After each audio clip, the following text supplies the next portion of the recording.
나는 심었고 아블로는 물을 주었으되 오직 하나님은 자라나게 하셨나니 그런즉 심는 이나 물 주는 이는 아무것도 아니로되 오직 자라나게 하시는 하나님뿐이니라. 심는 이와 물 주는 이가 일반인이나 각각 자기의 일하는 대로 자기 상을 받으리라. 우리는 하나님이 동역자들이요 너희는 하나님이 밭이요 하나님이 집이니라. 아멘.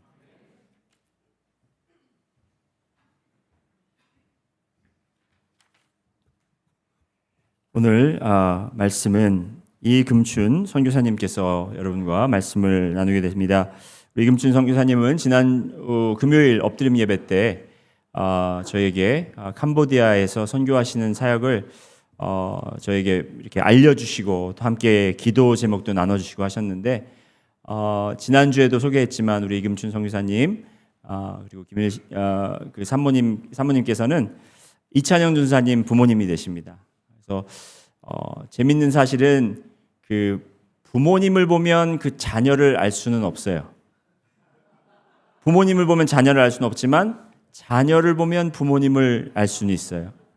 그래서 우리 이찬영 전사님을 제가 이렇게 같이 사역하면서 옆에서 지켜보면서 부모님이 선교사님이라고 하시는데 제가 한 번도 만나뵌 적도 없고 어떤 사역을 하시는지도 그때는 몰랐지만 그냥 이찬영 전사님 하시는 걸 보면서 부모님이 선교 사역 참 잘하고 계시겠다라는 생각을 갖고 있었어요. 그런데 금요일 날 또 사역 하시는 이야기 나눠주시는 것 들으니까 정말 역시나 하나님께서 은혜를 많이 부어주셔서 우리 두 분께서 지금 귀한 사역하고 계시고 혹시 여러분 캄보디아 사역에 대해서 못 들어보셨다면 우리 교회의 그 유튜브 채널에 가면 금요 예배 때 보고 나눈 내용이 있으니까 여러분 꼭 한번 가서 들어보시길 바랍니다. 그래서 여러분 들으시고 함께 후원하시고 기도하는 그렇게 기도로 우리가 후원하는 교회가 됐으면 합니다.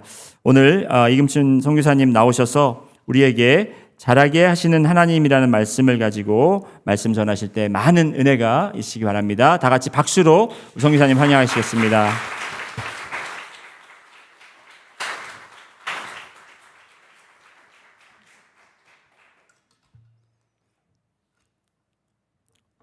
두렵고 떨립니다. 제가 잘해야 아들이 칭찬될 텐데 그런 생각도 좀 해보았습니다. 지난주 금요일에도 얘기했지만 캄보디아는 두 계절이 있어요. 두 계절. 어떤 계절이냐면 더운 계절이 있고요. 더 더운 계절이 있습니다. 예, 그래서 최고 4월달, 5월달이 제일 더운데 그때는 화씨는 제가 잘 모르겠지만 화씨로는 온도로는 한 45도 정도 올라가면 어느 정도냐면 습한 기온에 밖에 나가면 꼭 목욕탕 한증막 같아요. 그런 느낌으로 한 2달 정도가 굉장히 덥습니다. 그리고 저는 이렇게 더운 계절 살고 더 더운 계절 살다가 이렇게 추운 계절 오니까 굉장히 좀 춥습니다. 예, 그래서 카자흐스탄에 있을 때는 제가 한 영하 40도까지도 견뎠어요. 근데 영상 40도로 옮기니까 더운 것보다 추운 게 좀 난 것 같다라는 생각이 들 정도로 이렇게 좀 신시내티가 너무 딱 살기 좋은 온도고 너무 좋은 것 같습니다.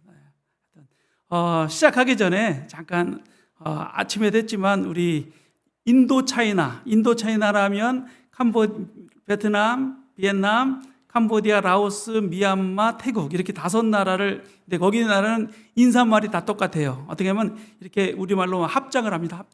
합장을 하는데 조금 방법이 달라요. 왜냐하면 친구나 동료 같은 사람한테는 턱 높이 그리고 자기보다 좀 어른이면 코까지 올라옵니다. 코.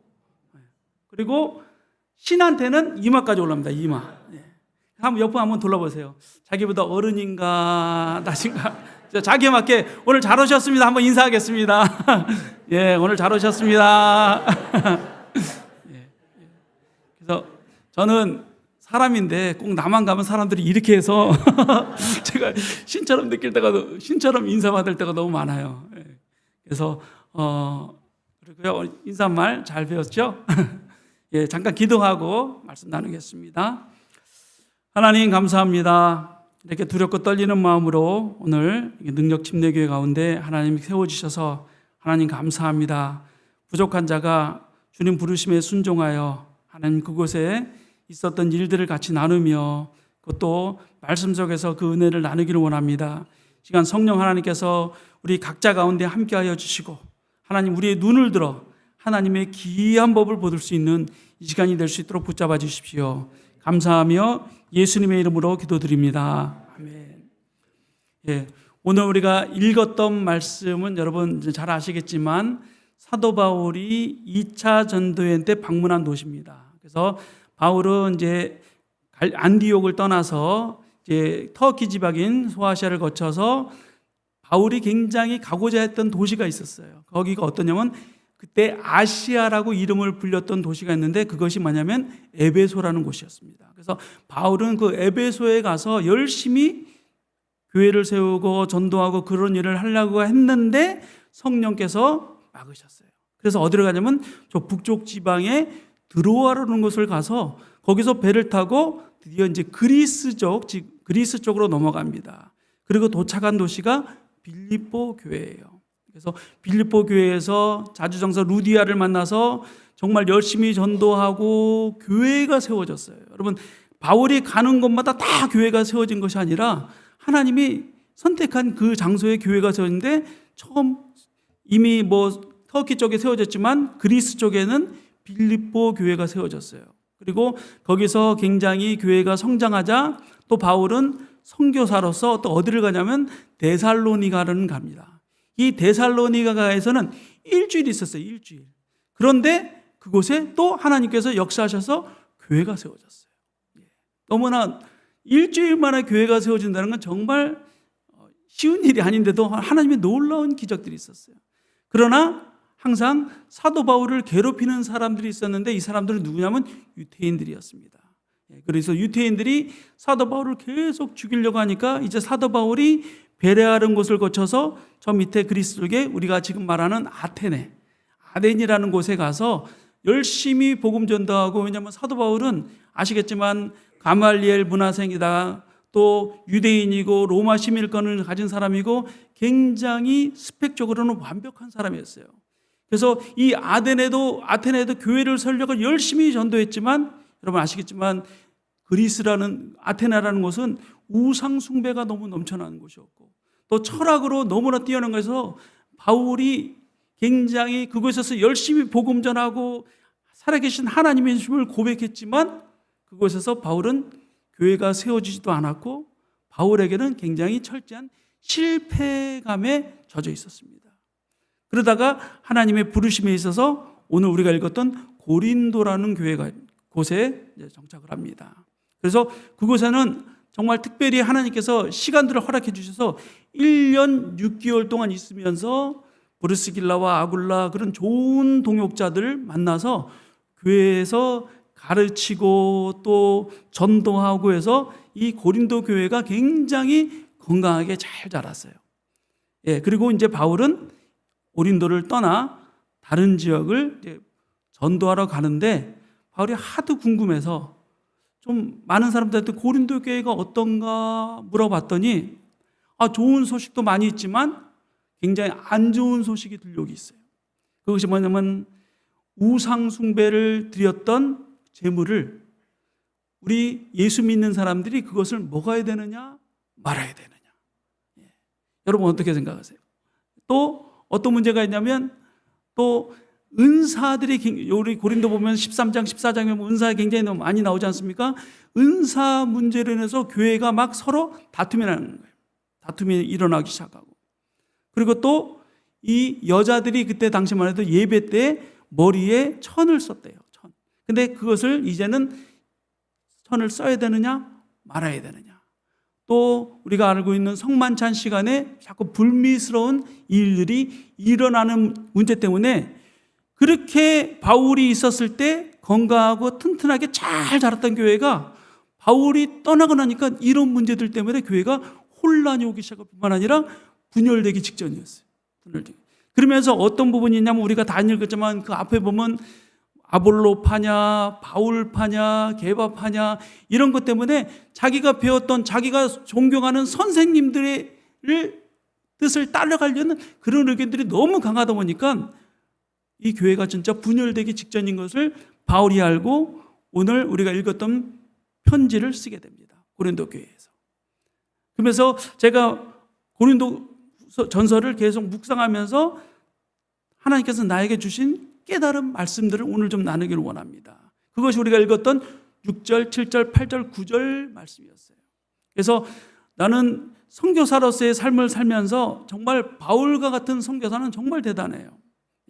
왜냐하면 선교사가 한 지역에 가서 한 개의 교회도 세우기 힘든데 바울 선생님이 1차, 2차부터 4차까지 다니면서 정말 많은 교회들을 세우고 많은 사람들을 믿음의 사람들로 세웠다는 이 자체가 정말 선교사로서 너무 존경하는 분 중에 하나입니다.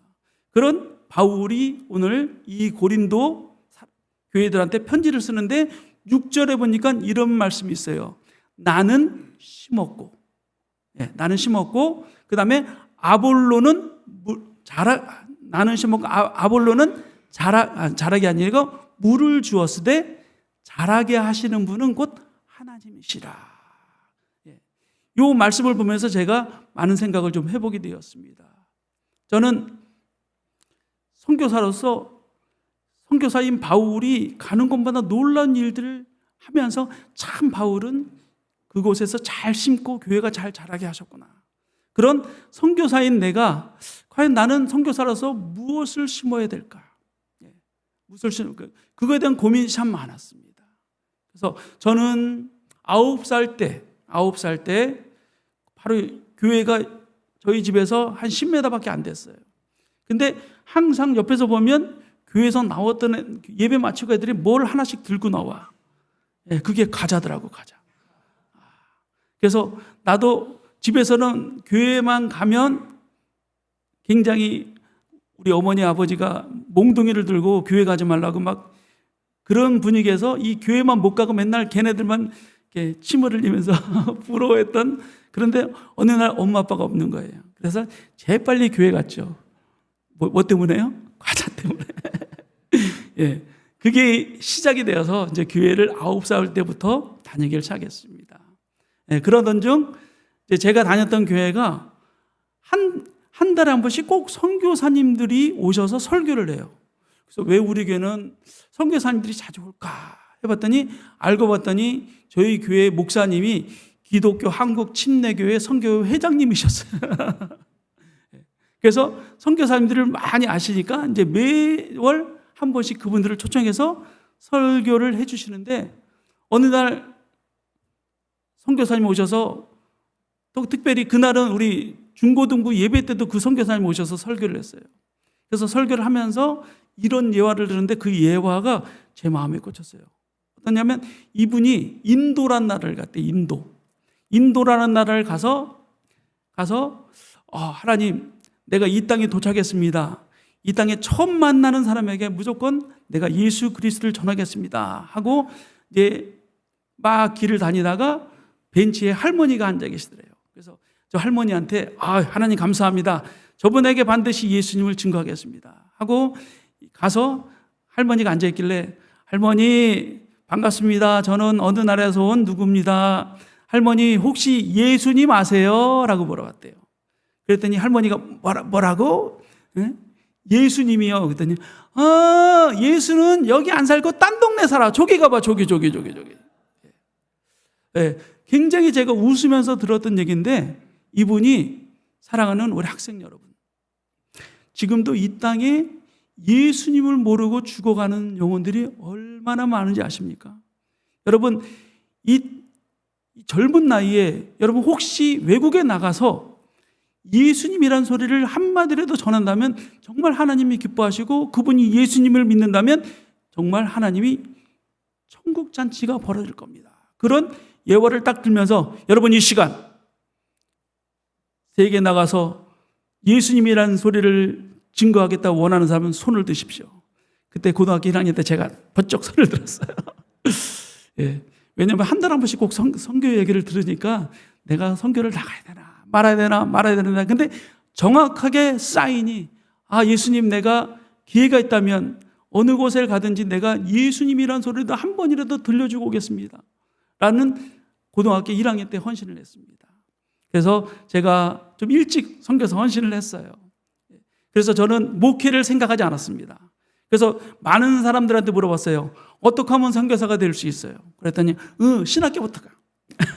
그래서 난 신학교가 선교사가 가는 길인 줄 알고 신학교에 지원해서 신학교 가서 열심히 공부하고 또 거기에 동아리 모임으로 또 선교 모임 같은데 찾아다니고 또 제가 그때 신학교에서 누구를 만났냐면 내비게이터 선교단체라는 단체를 만났어요. 그래서 제가 거기서 열심히 69절 외우고 189절까지 다 암송하고 또 내비게이터의 6단계, 10단계 그 단계를 다 보면서 한 4, 5년 동안 계속 제자 훈련을 받았던 것 같아요. 왜? 내가 좋은 선교사가 되기 위해서. 뿐만 아니라 여러분 배우면서 끝나는 것이 아니다. 전도는 실습을 해봐야 된다. 그러면서 여러분 그 남춘역에서 나오는 하나님과 화목하는 길이라는 책이 있어요. 이걸 외워 시키더라고요. 그래서 그걸 또 다 달달달 외워가지고 자 지금부터 제 학교가 대전에 있었기 때문에 대전에 있는 8개 대학을 다니면서 계속 전도를 열심히 전도 연습을 했습니다. 왜? 내가 좋은 선교사가 되기 위해서. 그래서 전도도 많이 하고 재밌는 거는 내가 대전에 모건대학교라는 학교가 있어요. 그래서 내가 처음 전도했어. 처음 만났는데 저쪽에 어느 학생이 한 명이 앉아 있길래 내가 찾아가서 애웠던 말씀을 그냥 빈 종이 하나 그려가면서 복음을 정확하게 얘기했답니다. 알고 봤더니 그분도 목사님 아들이었어. 그런데 이런 얘기를 처음 듣는데 그리고 손잡고 같이 기도를 해줬어요. 그런데 너무 깜짝 놀랐어요. 그분을 캄보디아 선교사에서 만났어요. 와, 어메이징. 그분이 목사님 아들이라서 뭐 내겠지만 내가 처음 복음 전한 사람이 캄보디아였는데 많이 봤던 사람이야. 30년이 넘었으니까요. 근데 얘기하는데 세상에 모건대학교 나왔고 그 신학과 그 건물 앞에 있던 거기서 벤치에서 만났던 걸 기억하더라고요. 야, 그래서 그건 뭐 하나의 예담이고요. 그렇게 해서 열심히 복음 전하는 일에 참 열심히 했던 것 같아요. 예. 그리고 제가 이제 우리 찬영전도사 7살 그리고 제 딸이 5살 때 제가 캄보디아가 아닌 먼저 카자흐스탄이라는 나라에 가서 또 거기선 이슬람 사역을 먼저 시작을 했어요. 이슬람은 정말 쉽지 않습니다. 너무 강력한 종교예요. 그런데 기억한 것은 이슬람은요 예수가 누군지를 알더라고요. 이사라 그래 이사.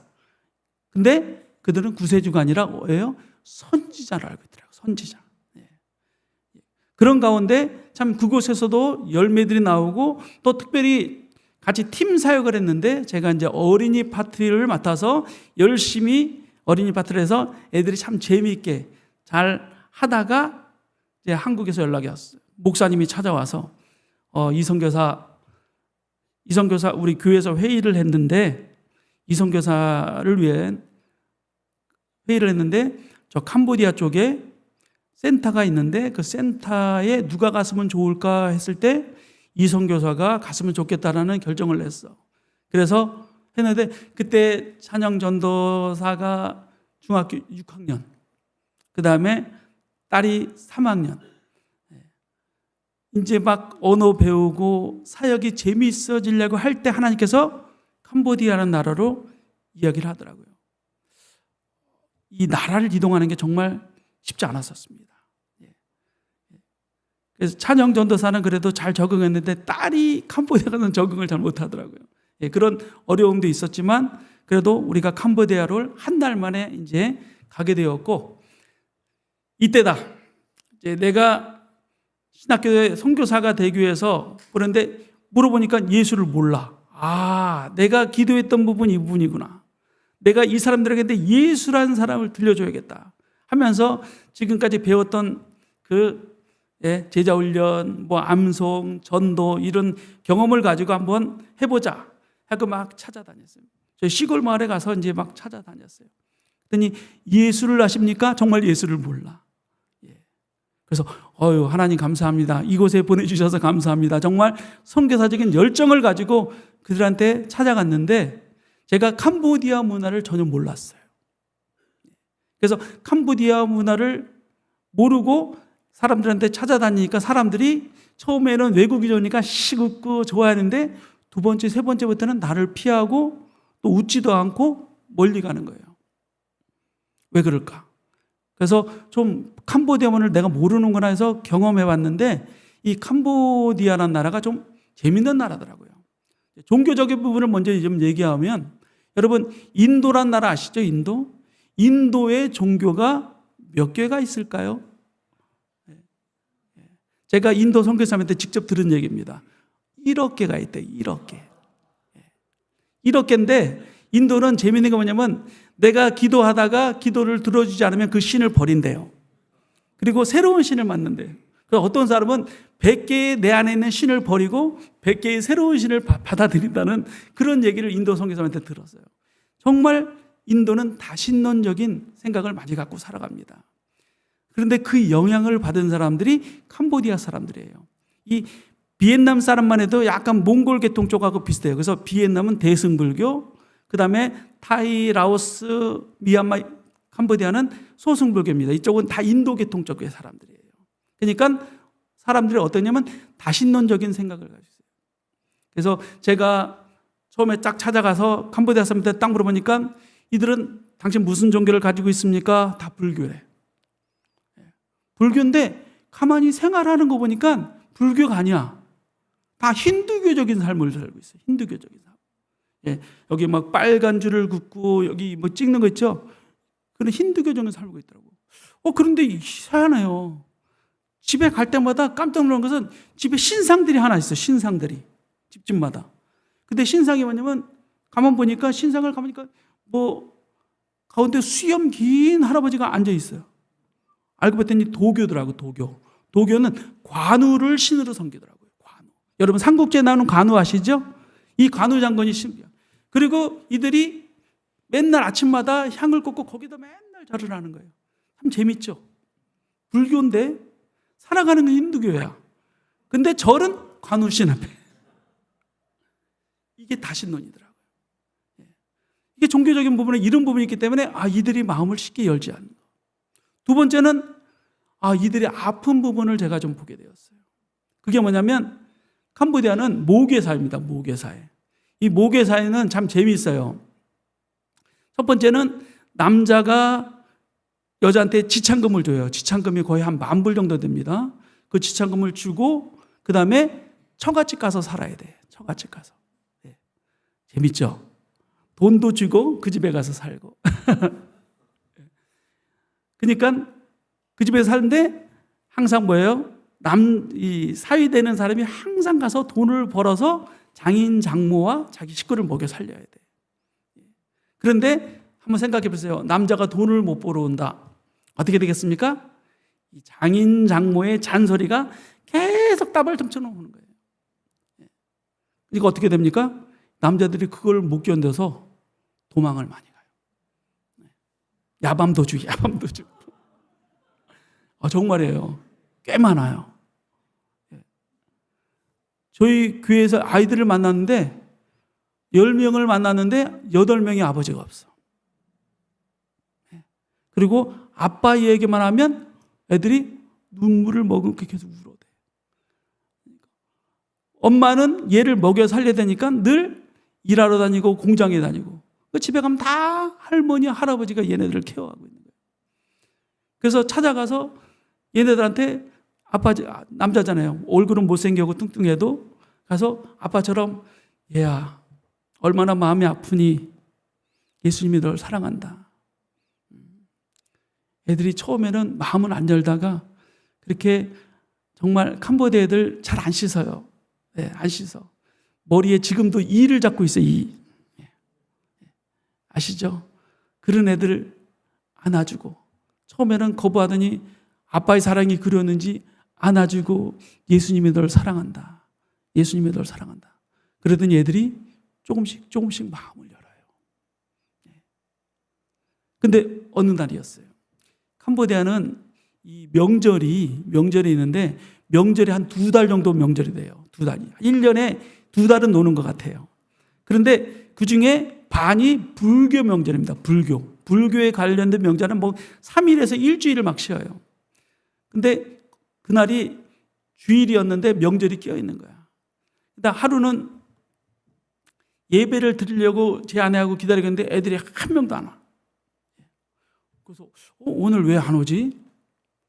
기다렸더니 지나가는 애를 붙잡아 놓고 야 오늘 무슨 일이 있니? 왜 한 명도 없니? 그랬더니 오늘 절에서 무슨 행사가 있는데 학교에 그러니까 여기 캄보디아 공립학교는 절에서 운영을 합니다. 그러니까 절의 행사 때문에 학생들을 다 동원시킨다는 거예요. 그래서 우리는 실망하고 우리 둘이 이제 같이 예배 드리겠는데 갑자기 한 8명 정도 막 달려와요.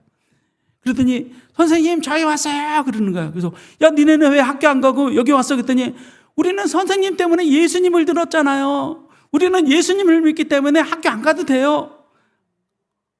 그러면서 우리한테 다 감겨가지고 같이 예배를 드렸는데 그때 눈물이 확 나더라고요. 이게 사랑으로 심었더니 이 아이들도 변화가 있구나. 할렐루야.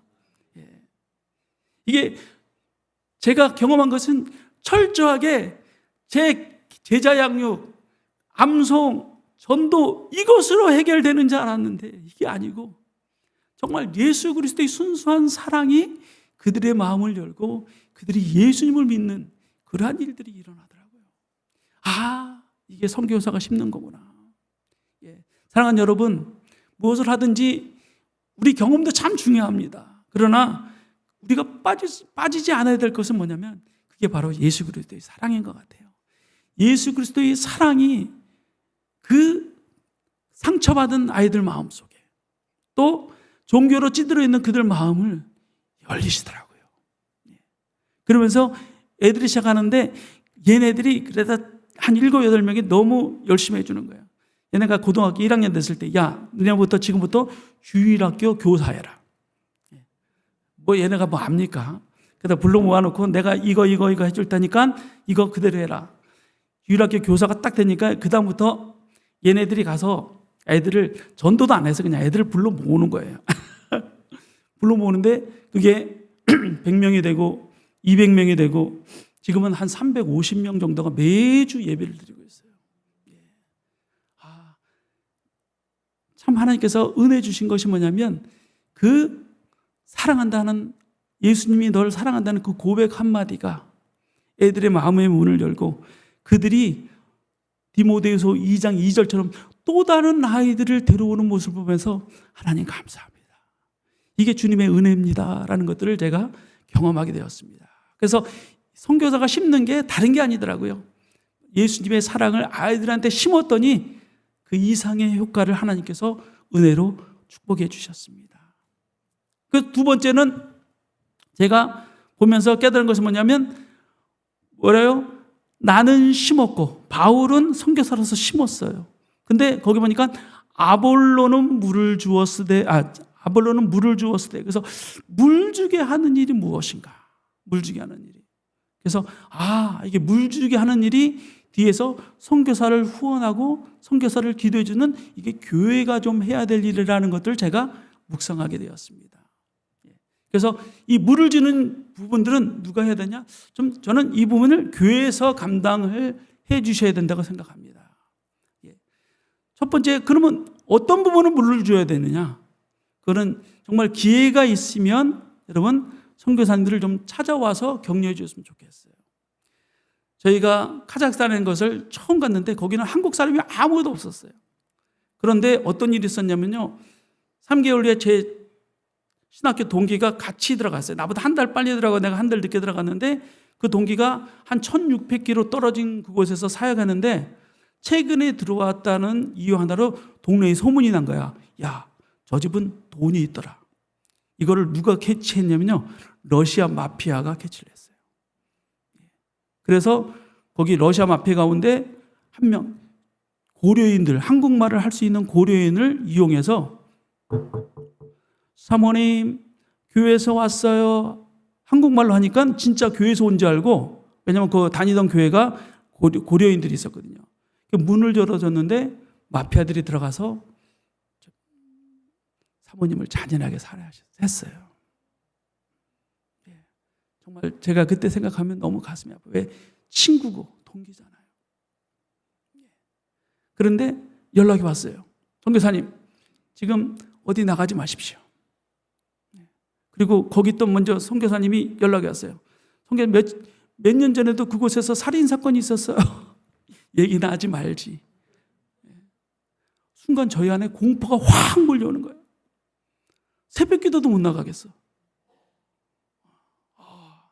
그리고 또 있다 보니까 외로움. 그래서 우리가 거의 2주 동안 밖을 나오지 못하고 있다가 안 되겠어서 이제 한 15일쯤에 이제 아이들 데리고 나갔는데 아이들이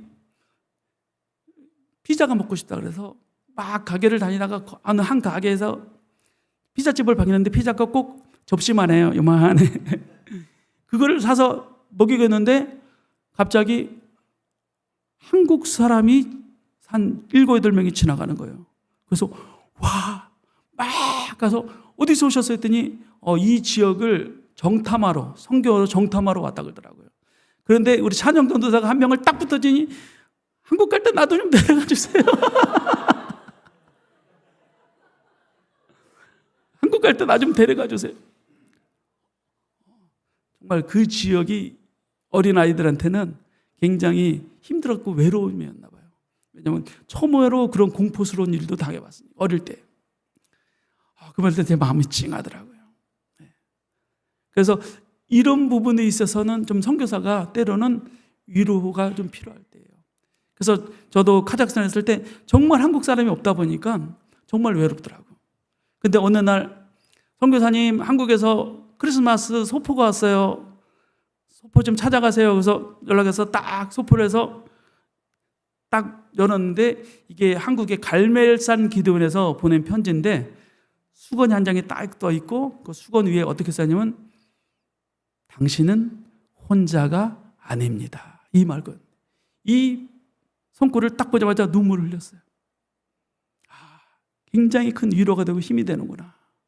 그래서 물을 주는 역할 중에 하나가 기회가 있다면 좀 선교지에 가서 선교사님 가정도 위로해 줄 뿐만 아니라 두 번째는 저희들이 아이들을 막 가르치다 보니까요. 내가 선생님한테 배운 예수님이 정말 진짜 신인지 가짜 신인지 얘네가 확인을 못하는 거예요. 왜? 나만 만났으니까. 나만. 그런데 어느 날 저도 한 캄보디아에서 5년 만에 처음 손님을 맞았어요.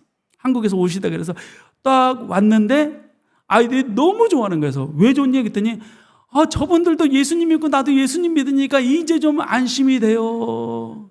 왜? 자기가 믿고 있는 신이 잘못된 신인 줄 알고 근데 한국 사람들이 와서 정말 예수님이 널 사랑해. 이거 우리 선생님한테 들었던 얘기인데 이게 확인이 되니까 애들이 안심이 되고 아주 힘차게 너무 즐거워하는 것들을 제가 보게 되었습니다.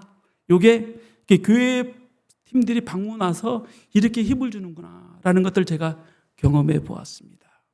두 번째로 물 주는 거를 생각하니까 물 주는 역할 중에 제일 큰 역할은 선교사님들을 위해서 기도해 주시는 거구나. 정말 이 기도는 제가 선교지에 있으면서 너무 많은 은혜를 받았던 것이 이 기도입니다. 내가 오늘 주보 보니까 우리 능력침례교회에도 보니까 이 목장별 선교사님들이 계시네요. 보니까. 근데 여러분 선교사님들을 위해서 기도할 때 어떻게 기도하십니까? 그분 그냥 이름만 알고 있는 그분 선교사님에 기도합니다. 하나님 그분 선교사님 사역 잘할 수 있도록. 그것도 정말 좋지만 좀 기회가 있다면 전 선교사님들한테 선교사님 우리가 이번 목장 모임 때 선교사님을 위해서 좀 기도해 주고 싶은데 기도 제목 좀 알려주세요. 선교사에겐 귀찮은 일일지 모르지만 선교제는 놀라운 기적 같은 일들이 일어납니다. 여러분 제가 배웠어요. 제가 제자훈련할 때 제일 많이 배운 게 뭐예요? 너희가 두리뭉실하게 기도하면 하나님이 두리뭉실하게 응답하신다예요. 여러분들이 이름을 불러가며 선교사님들의 필요를 위해서 기도하신다면 하나님 그 기도한 그대로 들어주신다는 거예요. 할렐루야. 저는 이것처럼 큰 힘이 없던 것 같아요. 저는 정말 처음에 아까 얘기했죠. 외로운 상황 속에서 한국에 딱 갔는데 한국에서 내 이름을 불러가면서 기도하는 소리를 들으니까 하나님 감사합니다. 제가 이것을 잊고 살았군요. 깨닫게 되더라고요.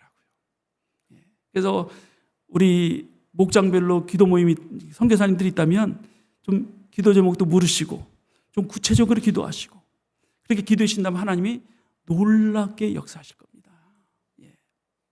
그리고 또 제가 물 주는 역할 중에 하나가 뭐냐면 좀 물질적인 후원도 좀 필요하다고 생각합니다. 뭐 선교사님이 필요한 것도 있지만 저 같은 경우는 이 마을이 워낙 농촌 마을이고 못 살다 보니까 어떤 부분이냐면 마을 이장, 면장, 파출성들이 찾아와서 당신이 뭐 NGO 사역도 하고 교회 사역도 하는데 우리를 위해서 도울 수 있는 것이 무엇이 있어요? 물어볼 때 제가 솔직히 후원받고 사는 선교사님들이 이 마을을 위해서 해줄 수 있는 게 별로 없더라고요. 그러다가 제가 이제 기아대책이라는 단체에서 만나서 기아대책에서 뭐라냐면 우물을 파주고 또 우물이 별로 안 좋다는 얘기를 듣고 또 빗물을 가지고 식수도 만들어주고 왜냐하면 비가 6개월 동안 매일 오거든요. 그러니까 그때는 물이 넘쳐납니다. 근데 그 물을 못 먹어요. 왜? 뭐 지붕에서 더러운 물 막 이런 게 다 떨어지지 않습니까? 이제 그런 물들을 식수로 제공해주는 그런 장치도 만들어주고 또 집이 진짜 어느냐면 바나나 집으로 짓고 사는 사람들도 아직도 있습니다. 잎사귀로. 그런 집에 기회가 되면 집도 만들어주고 이런 부분들도 도와주니까 지난 금요일 날도 얘기했지만 그 마을 면장님이 찾아와서 뭘 하나 주고 가는데 이게 감사패더라고요. 감사패. 이게 딱 연결되니까요. 제가 그 마을에서 어떠한 종교사역을 해도 다 오케이. 마을 사람들하고 딱 연결이 돼서 일을 하니까 지난번에도 얘기했지만 자기는 절에 가도 애는 교회에다 보내고 자기는 절에 가요. 이게 마을의 변화예요. 마을의 변화. 저는 별로 한 거 없어요. 그냥 마을 사람들의 필요를 채워준 게 하나가 이게 우리 교회가 그 마을에 8,000명이 살고 있는 마을 안에 굉장히 중요한 역할을 하게 되었습니다. 지금은 좀 죄송하지만 절 추장처럼 생각해요. 추장. 마을에. 어디 가면 이렇게 한다니까요. 이게 뜻이 뭐냐면 우리 집에도 뭐 빗물 장치를 하나 해주세요. 저는 그런 메시지로 받아들여요. 그만큼 마을의 역할들이 그렇게 했던 역할들이 이게 교회도 열심히 살고 왜냐하면 좀 이렇겠지만 말을 끊어서 죄송합니다. 캄보디아는 2km에 하나씩 절이 있어요. 2km. 근데 법이 뭐냐면 2km 안에는 어떤 종교단체도 들어올 수 없어요. 근데 우리 교회와 절 사이가 800m예요. 800m. 우리는 교회로 인정받을 수 없는 단체예요. 그래서 처음에는 NGO 이름으로 들어갔어요. 왜냐하면 종교 허락을 안 해주니까. 지금은요. 당당히 교회 이름으로 들어갑니다. 왜요? 마을 사람들이 저 교회는 우리 마을에 필요한 교회야. 할렐루야. 저는 이게 제가 한 일이 아니라고 생각해요. 온전히 하나님이 그 일들을 만들어 가시는데 그 일들이 하나님께서 이루어져 가는 것들을 보게 됩니다. 그러면서 제가 여러분 마지막으로 드리고 싶은 말씀이 있어요. 우리 8절 한번 좀 보여주시겠습니까? 8절. 자, 8절 한번 우리 읽어봅시다. 시작. 심는 이와 물주는 이는 한 가지이나 각각 자기가 일한 대로 자기의 상을 받으리라. 아멘. 제가 이 말씀 보면서 깜짝 놀란 것은요. 선교사가 선교 현지에 가서 고생하는 것도 중요한 일이지만 여기 뭐라고 했어요? 물 주는 이도 선교사와 똑같은 일이다. 한 가지다 그래서 한 가지. 그래서 여러분 교회에서 물 주는 역할이 선교사가 하는 일하고 똑같다는 거예요. 똑같다는 거예요. 그렇기 때문에 저는 물 주는 역할을 우리 교회에서 감당해 주셨으면 선교사는 심어요. 교회가 물을 주어요. 그럼 어떻게 됩니까? 자라나게 하시는 분은 하나님이십니다. 저는 마지막으로 말씀드리고 싶은 건 이거예요. 심는 것도 중요합니다. 그러나 물 주는 것도 중요합니다. 이게 한 가지래요. 더 놀라운 것은 거기에 자기의 상을 받으리라 라고 얘기했어요. 자기의 상. 우리 성경에서 보면 멸류관 이런 상이 있지만 상해 개념이 그렇게 많지 않아요. 그런데 심는 거, 물 주는 거 같은 일이고 거기에는 반드시 하나님이 보상해 준다라고 약속하고 있습니다. 저는 우리 능력교회가 저는 가서 열심히 심겠습니다. 열심히 물을 대주십시오. 그리고 하나님의 놀라운 보상을 저와 여러분이 똑같이 받기를 주님의 이름으로 축원합니다. 기도하시겠습니다. 사랑의 아버지 하나님, 너무나 감사합니다. 부족한 자가 이 자리에 섰습니다. 하나님, 두렵고 떨리는 마음으로 선교지에서 행해야 했던 하나님의 은혜를 나누었습니다. 하나님, 이 은혜가 선교사 혼자만이 된 것이 아니고 또 물주는 교회와 혼자만 된 것이 아니라 하나님, 물주는 이도 있었고 심는 이도 있었기에 하나님, 그것을 잘하게 하시는 분은 하나님이신 줄 믿습니다. 하나님, 우리가 앞으로 선교의 꿈을 가지면서 우리가 더욱더 선교지에 있는 내가 섬기고 있는 선교사님들의 이름을 불러가며 구체적으로 기도할 때에 하나님, 정말 선교에서 우리가 들려오는 소식들이 감사한 소식들이 많아지게 도와주시고 하나님, 여러분들이 이렇게 해주셨습니다. 그런 믿음의 고백들이 하나님 계속 나올 수 있도록 우리 선교사님들을 축복해 주시고 우리 물주는 교회 능력교회 가운데도 하나님 축복하여 주시옵소서. 특별히 하나님, 늘 이 교회 가운데 하나님 함께하여 주시고 우리 박래 목사님 가운데 성령의 능력을 더하여 주셔서 하나님, 이 교회를 믿음으로 이끌어가고 하나님 믿음으로 양육할 때에 하나님, 이 교회에 정말 심는 자들이 뿐만 아니라 주변에 물주는 자들도 생길 뿐만 아니라 이 지역에 믿음으로 또 복음으로 영향력 있는 교회가 될 수 있도록 하나님 축복하여 주시옵소서. 이 시간 함께 하신 주님 찬양하며 모든 말씀을 예수님의 이름으로 기도합니다. 아멘.